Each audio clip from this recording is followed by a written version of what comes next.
Bekerja menjadi seorang asisten rumah tangga memang tidak mudah. Ada saja hal-hal yang menjadi sorotan media, terutama menyangkut hal-hal negatif yang dialami para asisten rumah tangga tersebut, baik di dalam maupun di luar negeri. Namun di balik sisi kelam pemberitaan mereka, banyak pula berita-berita inspiratif dari pengalaman orang-orang yang pernah menjadi asisten rumah tangga, namun berhasil mewujudkan impian mereka. Mungkin Anda tidak menyangka bahwa sebelum menjadi sosialita dan selebriti terkenal seperti saat ini, Kim Kardashian pernah bekerja sebagai asisten Paris Hilton. Ia mengurus semua keperluan Paris Hilton, dari mulai mengurus berbagai keperluan Paris, membawakan tas saat acara-acara tertentu, bahkan sampai memijat kakinya. Di Indonesia sendiri misalnya, penyanyi duo sabun colek Dina dan Kiki juga pernah bekerja sebagai asisten rumah tangga di Hong Kong. Begitu pula dengan Cinta Penelope yang pernah menjadi asisten rumah tangga selama hampir 2 tahun. Dan inilah berita yang telah on the spot rangkum ke dalam 7 asisten rumah tangga menghebohkan.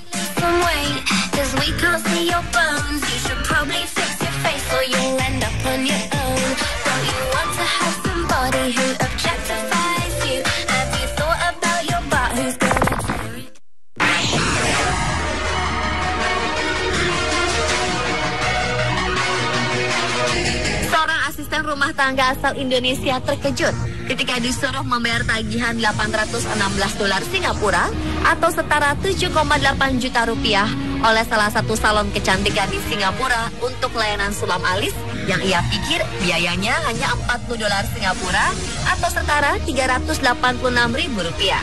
Jumlah tersebut lebih dari gaji bulanannya yang hanya $500 Singapura atau setara 4,8 juta rupiah.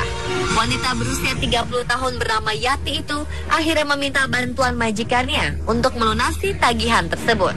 Awalnya, Yati hanya berjalan-jalan sambil menikmati hari liburnya. Lalu ia tergoda dengan promosi salon tentang sulam alis. Padahal 6 bulan lalu ia telah menyulam alisnya di salon lain. Namun saat melihat promo itu, ia pun ingin melakukannya lagi.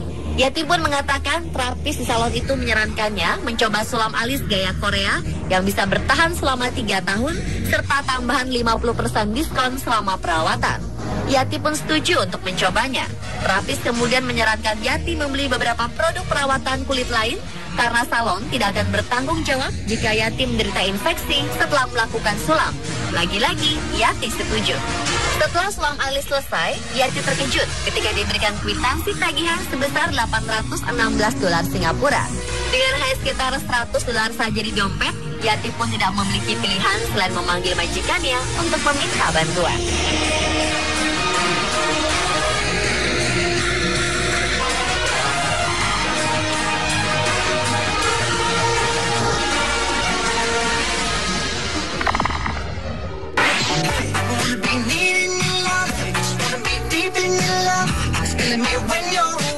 Ternyata profesi menjadi seorang asisten rumah tangga pun dapat membuat iri banyak orang. Seperti seorang asisten rumah tangga asal Indonesia yang bekerja di rumah seorang artis terkenal, vokalis Maroon 5, Adam Levine. Mungkin berita ini sudah lama beredar, namun mungkin juga masih banyak yang belum mengetahuinya. Adam Levine ternyata mempercayai TKW asal Indonesia bernama Mbak Ani ini untuk menjadi asisten rumah tangganya. Hal ini disampaikan langsung oleh akun Twitter fans Maroon 5 Indonesia. Kabar Ani yang bekerja di rumah Adam dilansir oleh akun Twitter @Maroon5Indo. Akun tersebut menuliskan, namanya Mbak Ani, pekerjaan domestic worker Adam Levine, orang Indonesia asli. Dan sebuah foto Adam Levine bersama seorang wanita yang nampak memiliki wajah orang Asia pun menggegerkan pengguna sosial media di Indonesia. Dalam foto yang beredar, tampak Adam Levine merangkul wanita bernama Ani tersebut dengan latar belakang dapur. Keduanya sama-sama mengenakan kemeja kotak-kotak dan tersenyum sumringah. Foto tersebut pun sontak membuat para fans Maroon 5, terutama para wanita, heboh dibuatnya. Bahkan banyak di antara mereka yang iri terhadap Ani dan rela menggantikannya menjadi asisten rumah tangga di rumah Adam.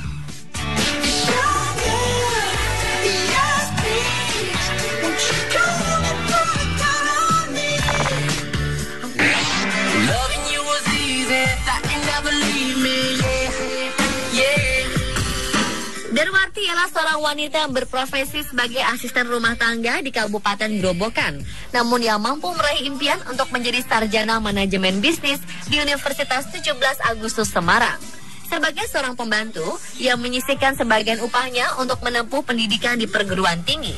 Rata-rata ia menyisihkan Rp500.000 per bulan dari upah Rp900.000 yang diterimanya. Karena setiap pekan ia mendapatkan uang makan dari majikannya. Dengan uang itu, ia pun harus berhemat agar mampu membayar iuran per semester sebesar Rp700.000 dan satuan kredit semester yang biaya totalnya mencapai Rp2,5 juta. Tak mudah bagi yang menempuh pendidikan di perguruan tinggi sambil bekerja. Namun Darwati yang anak petani kecil asal Kampung Bulungan, Kecamatan Todan, Kabupaten Blora itu harus meluangkan waktu sepekan 3 kali dan mengerjakan tugas kuliah sambil menuntaskan tugas rumah tangga. Tak jarang, ia juga mendapat cemooh dari teman mahasiswa mengenai statusnya. Tetapi itu malah membuatnya semakin semangat untuk bisa seperti mereka. Usahanya pun tak sia-sia. Ia menyelesaikan kuliahnya pada semester 8 dengan indeks prestasi kumulatif 3,68. Darwati pun ingin punya usaha sendiri seusai lulus kuliah. Alasannya, ia ingin mempekerjakan orang lain dengan usahanya sendiri.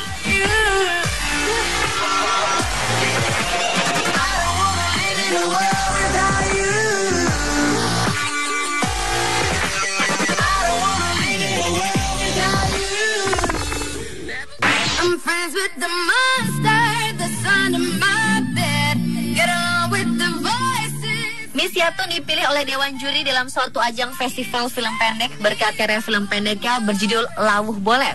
Filmnya itu sebelumnya sudah memenangi sejumlah penghargaan dalam ajang festival regional dan nasional. Miss Yatun adalah seorang warga Purbalingga, Jawa Tengah yang dulunya pernah menjadi asisten rumah tangga karena ketidakadaan biaya untuk meneruskan sekolah walau hanya sampai jenjang sekolah menengah pertama. Di umur 11 tahun, Miss Yatun telah berangkat ke Jakarta untuk bekerja menjadi asisten rumah tangga dan berpindah-pindah majikan. Ia mengaku paling lama selama 7 bulan berada di rumah majikan-majikannya. Hingga pada suatu ketika ia bekerja pada seorang ibu yang baik hati warga kota Bandung yang terenyuh melihat kegigihan Miss Yatun ketika bicara kepadanya. Ia mengaku padanya bahwa ia menjadi pembantu karena ingin melanjutkan sekolah setinggi-tingginya. Ucapannya itu mendapat respon yang baik dengan aturan yang baik pula. Maka prosesnya pun berlanjut dan Miss Yatun pulang dengan dibiayai oleh ibu majikannya yang mengerti dan mulai membiayai sekolah Miss Yatun tersebut hingga tamat di sebuah SMA di daerahnya di Jawa Tengah. Miss Yatun memang gagal menjadi asisten rumah tangga, namun ia hampir tamat menjadi seorang sutradara.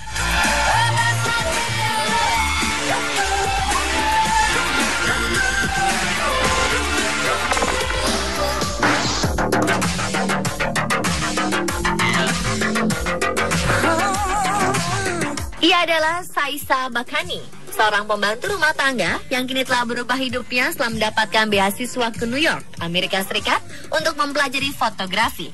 Bakani adalah seorang asisten rumah tangga yang berasal dari keluarga miskin di Filipina Utara. Ia pun datang ke Hong Kong untuk menjadi asisten rumah tangga di usia 19 tahun. Selama di Hong Kong, ia pun tertarik menjadi seorang fotografer. Saat bekerja, kadangkala ia memotret rekan-rekannya yang mengalami kekerasan. Perempuan yang kini berusia 28 tahun itu pun akhirnya memilih untuk menjadi fotografer jalanan yang khusus mengambil gambar para asisten rumah tangga di Hong Kong dengan ciri khas foto hitam putih. Hati Bakani seakan teriris kala ia mengunjungi rumah penampungan imigran Betyun yang mayoritas dihuni oleh para PRT yang disiksa majikannya. Kala itu ia merasa memiliki hak untuk membicarakan nasib rekan-rekannya. Kini hidup Bakani pun berubah saat mendapat beasiswa dari Yayasan Magnum untuk melanjutkan studi di New York dan Missouri untuk mempelajari fotografi dan bagaimana cara mengungkapkan makna dari setiap foto yang ia ambil.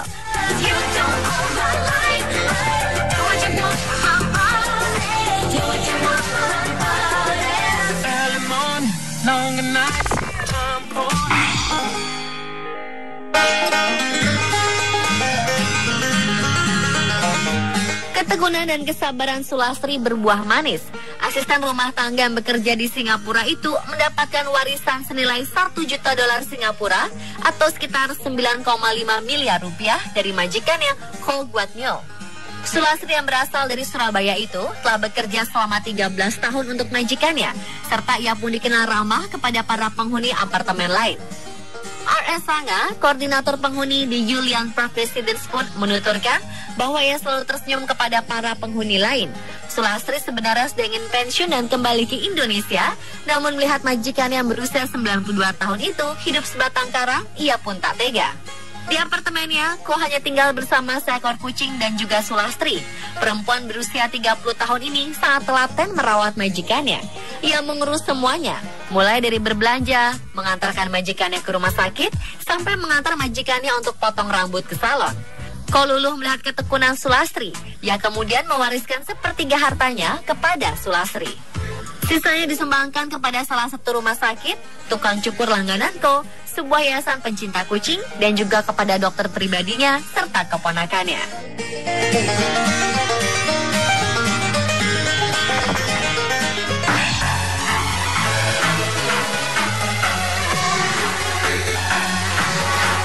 Kampungnya di Kabupaten Serang, Provinsi Banten, merupakan daerah penyuplai tenaga kerja wanita paling besar. Beberapa desa di daerah itu menjadi kantong TKW, diantaranya Kecamatan Pontang dan Tirtayasa. Dan dari sekian banyak kisah pilu para pahlawan devisa tersebut, ada satu orang yang mengharumkan nama bangsa, yaitu Nuryati Solapari. Sudah 5 tahun, Nuryati menjadi dosen ilmu hukum di Universitas Tirtayasa, Serang, Banten. Namun profesinya itu tak didapatnya dengan mudah. Lulus SMA pada 1998, Nuryati ingin melanjutkan kuliah, namun terhalang biaya. Sulung dari 6 bersaudara ini pun memutuskan menjadi TKI di Arab Saudi sebagai pengasuh anak selama 2 tahun. Cibiran adalah pecut bagi Nuryati. Sepulangnya dari Arab, ia kuliah sambil bekerja di sebuah restoran. Dan kerja kerasnya berbuah manis. Gelar sarjana dengan predikat cum laude pun diraihnya. Belum puas, Nuryati melanjutkan ke jenjang S2 bidang hukum ketenaga kerjaan. Pengalaman sebagai TKI membuatnya mengerti apa yang dihadapi para tenaga kerja di luar negeri.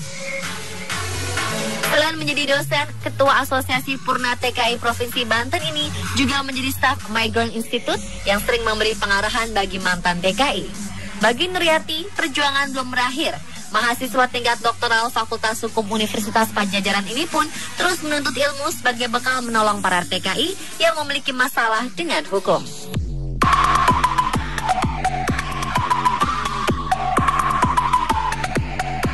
Dan itulah pemirsa, ketujuh asisten rumah tangga yang menghebohkan versi On The Spot. Banyak jalan menuju Roma. Mimpi akan selalu bisa tercapai meski kita pernah berpikir tidak mungkin. Namun jika kita memiliki niat dan tekad yang tinggi, pastilah akan ada jalan yang Tuhan berikan.